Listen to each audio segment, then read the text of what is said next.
Andiamo a Thiene dove gli esperti hanno analizzato il fenomeno del bullismo. Violenza verbale e anche fisica, espressa con varie modalità tra giovani. Violenza che spesso è frutto di un disagio o forse dell'assenza di educazione al rispetto altrui. Esperti su questo tema si riuniranno sabato a Thiene. Loro lo chiamano violenza di genere tra adolescenti. Noi semplicemente bullismo o violenza della quale sempre più spesso le ragazze sono ad esempio vittime.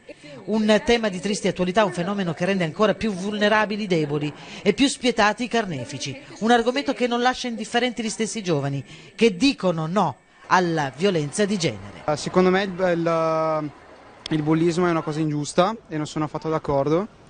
E ci sono anche altrettante persone che sono rispettose, che sono anche gentili. Esiste? Esiste, sì? Tra i giovani, sì. Adulti poco attenti a questo disagio? Sì, gli adulti fanno anche tanto dentro quest'ambito.